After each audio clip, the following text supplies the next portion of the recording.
Be phenomenal every day.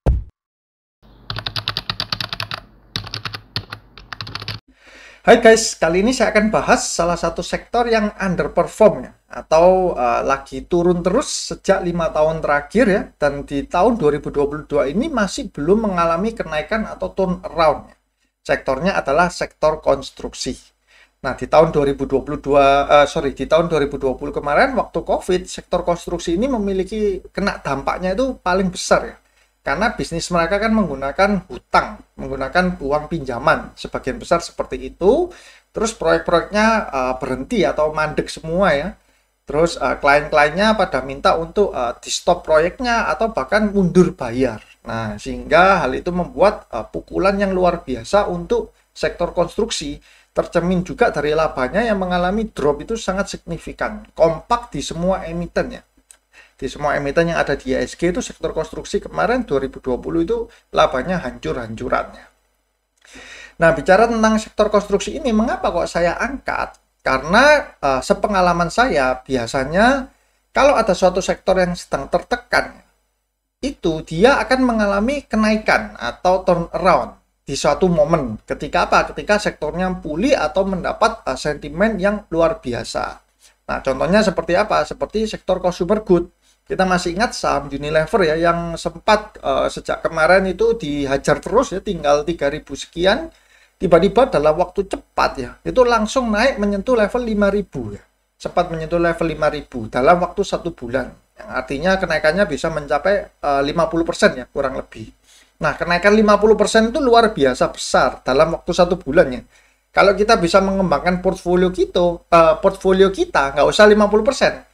10-15% aja 1 bulan itu sudah luar biasa outperform ya. Jadi jangan sampai teman-teman ketinggalan kalau sektor ini nanti tiba-tiba bangkit ya. Nah, untuk sektor konstruksi ada 4 emiten ya. Ada Adikarya, Waskita, PTPP, dan Wika. Di sini kita bisa melihat comparison atau perbandingannya. Di mana untuk sales growth ya dari Adikarya minus 6%, Waskita minus 24%, PTPP naik 50,79% dan Wika naik 7,7%. Jadi kalau kita lihat dari perkembangan salesnya, itu PTPP yang nomor 1, 50,79%. Tapi teman-teman harus ingat bahwa PTPP itu sudah rilis Q1 2022 ya. Nah, di 2022 ini kita sudah merasakan bahwa perekonomian sudah mulai bergerak ya. Jalan-jalan itu sudah mulai rame, toko-toko sudah buka, berbeda jauh sekali waktu Covid gila-gilaan kemarin, jalannya kan sepi semua. Sedangkan untuk Wika itu belum merilis Q1-nya, jadi dia masih full year 2021. Sama seperti WSKT, Waskita juga belum merilis Q1-nya ya, hingga video ini dibuat. Terus dari sektor ini ya, PE ratio-nya untuk Adikarya ada di 71 kali, Waskita minus 6,39, PE minus artinya dia mencetak rugi, bukan mencetak laba ya. PTPP ada 50 kali, dan Wika 71 kali. Untuk kalau kita lihat secara PE, 50 kali ini menjadi yang terbaik di antara 4 yang lainnya ya, di antara 3 yang lainnya. Tapi kalau kita tahu bahwa PE average dari IHSG itu ada di level sekitar 14,7-an ya. Ya kita bisa bulatkan 15 kali lah PE untuk IHSG. Sehingga dengan PE 50 pun sebenarnya saat ini PTPP ini masih di atas PE-nya rata-rata IHSG. Seperti itu. Terus ada price book value-nya nggak terlalu berbeda ya, semua mirip-mirip 04, 045, 039, 048. Untuk ini saya tidak terlalu concern dengan book value-nya ya, tapi saya lebih ke arah PE-nya. Terus ada ROA. Nah, ROA-nya kalau kita lihat itu menyedihkan ya. Adikarya 0,09%, ini sangat kecil ya. Waskita minus 1,06 rugi. PTPP yang terbaik 0,2% ini ya. Dan Wika 0,17%. Jadi ROA-nya ini sangat amat rendah. Cuman 0,2% saja. Nah, kalau kita lihat seperti di ROE-nya, saya lebih suka untuk melihat ROA di perusahaan konstruksi ya. Kenapa? Karena dalam ROA itu kan kita membandingkan laba dengan aset ya. Sedangkan di dalam aset itu ada faktor hutangnya. Nah, karena bisnisnya ini syarat dengan padat modal ya, artinya butuh dana hutang yang luar biasa besar, makanya kita juga harus mempertimbangkan dari hutangnya. Kalau ROE ini kan kita tidak melihat hutangnya ya. Kita hanya kalau equity-nya 14 triliun, entah hutangnya, kalau equity-nya 14T, hutangnya mau 10T atau hutangnya mau 5T, itu tetap yang dilihat cuman equity-nya. Nah, tapi kalau ROA, hutangnya itu juga ikut menjadi faktor pembagi dari labanya. Sehingga untuk emiten konstruksi, saya lebih suka melihat dari ROA-nya. Kita jadi tahu keefektifan manajemen dalam menggunakan hutangnya. Ini juga cukup rendah, 0,2%.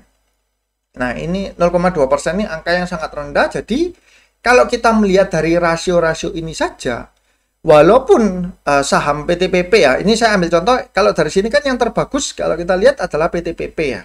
Nah, karena Wika juga masih belum mengeluarkan kan Q1-nya 2022. Dari PTPP ini, walaupun dulu pernah menyentuh angka 3.800 atau bahkan 4.000 ya, saat ini pun itu masih underperform ya.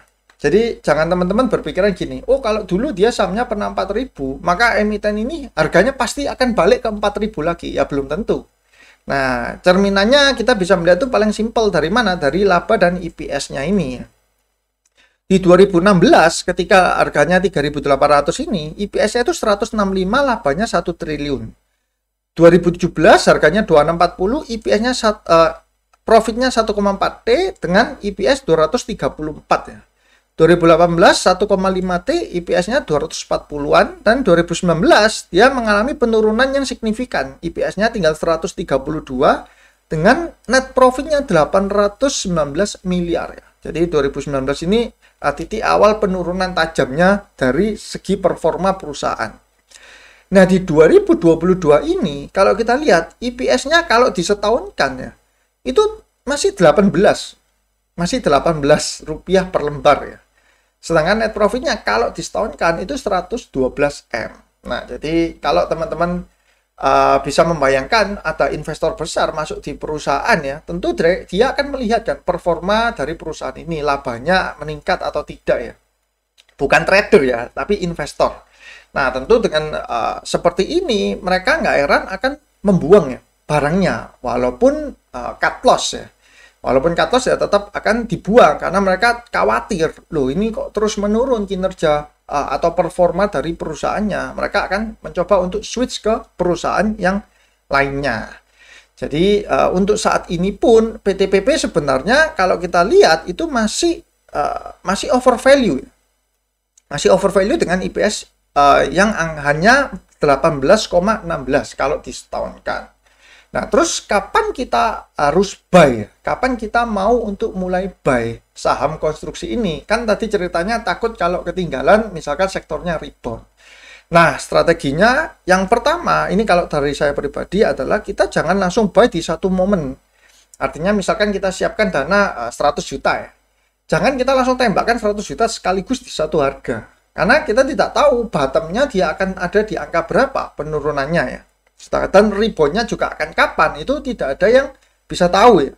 Seperti itu. Jadi kalau memang teman-teman mau melihat ya sektor konstruksi ini untuk masuk dalam watchlist, teman-teman harus menyiapkan beberapa kali entry. Jangan di satu entryan saja karena resikonya sangat tinggi kalau teman-teman entry di sekali waktu saja. Nah, contohnya misalkan PTPP ini. Sekarang kan tinggal 900 ya. Walaupun pernah 2.400, pernah ini berapa ini 4.500 di sini 2016. Tapi Maret kemarin dia sempat menyentuh level 480-an. Jadi kalau kita lihat dari Maret itu dia masih di atas ya. Seperti itu. Jadi kalau Maret 480-an sekarang ada di level 905. Nah, timing untuk masuk dan keluar dalam suatu saham itu memang salah satu yang paling signifikan dan paling susah untuk kita tentukan. Karena kita nggak tahu bottomnya berapa, highest-nya berapa. Yang tahu ya cuman yang goreng saja kan, yang bandarnya lah. Seperti itu. Tapi kalau untuk konstruksi, kalau dari opini saya pribadi, ini bukan merupakan sektor untuk long term investment ya.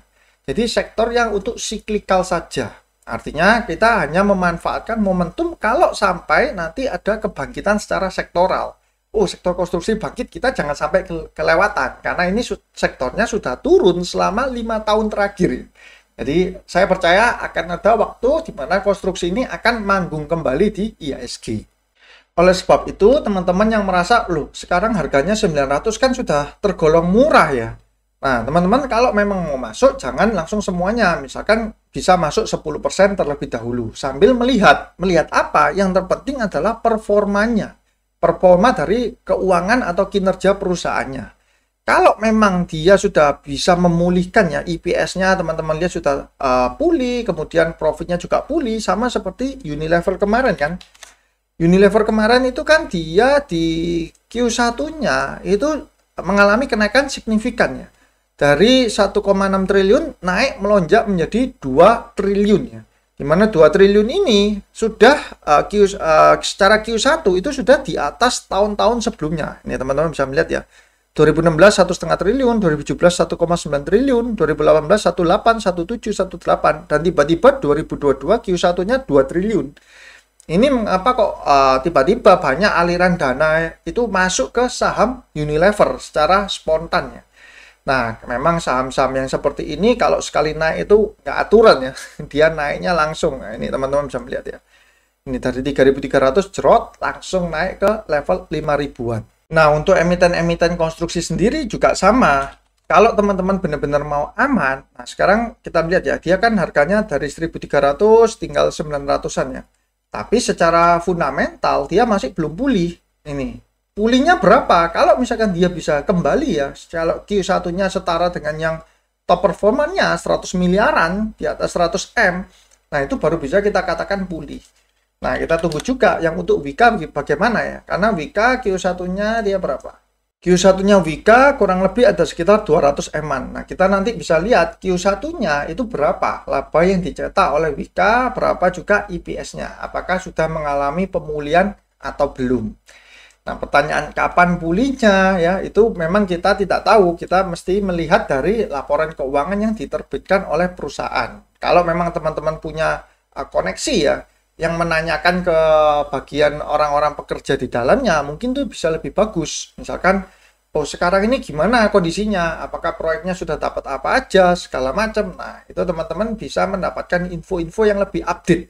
Karena laporan keuangan itu keluarnya kan tiap 3 bulan sekali ya. Jadi selama 3 bulan ini kan banyak terjadi, bisa terjadi berbagai macam hal seperti itu. Bagaimana kalau misalkan nanti ternyata emiten-emiten konstruksi ini tidak kunjung membaik ya, laporan keuangannya terus-menerus memburuk. Nah, kalau sudah tahu seperti itu ya tentu kita harus hati-hati ya, jangan terus cepat-cepat meng-average kalau memang belum ada perbaikan kinerja. Misalkan sekarang masuk nih di level 900, terus kinerjanya tidak kunjung membaik, dia turun ke 800 atau ke 700, nah langsung di-average lagi, average terus-menerus ya. Hanya berpatokan bahwa lo ini harga sahamnya turun terus, ya udah saya average terus. Nah, itu yang berbahaya. Apakah memang benar kalau laporan keuangan atau kinerja fundamental itu bisa mempengaruhi pergerakan harga saham sih? Kan banyak juga yang berpikir bahwa saham ini ya hanya bandar saja, sudah nggak ada unsur fundamental, teknikal itu sudah nggak terlalu berpengaruh. Yang penting itu bandarnya mau masuk ya dia akan naik ya. Nah, kalau kita lihat, misalkan saya ambil contoh kasusnya di SMDR ya. SMDR ini mengalami lonjakan laba luar biasa ya di tahun 2022 kemarin. 2021 juga sudah mengalami kenaikan, 2022 yang paling luar biasa. Dia juga harga sahamnya langsung to the moon. Sekarang ada di level 3.000 lebih. Kalau sudah di level segini, apakah sudah tergolong murah? Nah, itu teman-teman bisa kalkulasi sendiri ya. Dan contoh yang lainnya adalah saham dari INDR ya. Nah, INDR ini teman-teman bisa melihat kalau kita cermati ya dulu di tahun 2016, misalkan saya kasih full year-nya setahunnya, dia cetak labanya cuma 17 miliar, 27 miliar. Tiba-tiba di tahun 2018 labanya naik menjadi 894 miliar ya. Nah, ini teman-teman bisa melihat juga harga sahamnya ya dari 1.250 naik sampai 5.925. Ketika terjadi kenaikan performa yang luar biasa. Ini saya kasih contoh chartnya juga aja. Tapi juga harus hati-hati ya kalau sedang membeli saham-saham yang di pucuk harum. Nah itu, karena ya kalau misalkan ternyata performanya tidak sustain ya atau tidak stabil, dia dengan mudah akan jatuh kembali. Nah ini saya kasih lihat ya, di 2018 dia itu bahkan sempat menyentuh ini 10.500 ya. Highest-nya ini berapa? Highest-nya 10.600 di tahun 2018. Saat dia mengalami kenaikan signifikan. Tapi sesudah itu langsung dihajar ya, turun tinggal 4.000, sempat naik, sempat ini ya menyentuh di MA 200-nya 3.900, sempat mantul sedikit, terus dia menjebol di MA 200-nya langsung terjun terus ya hingga ke level sekitar 1000-an ini.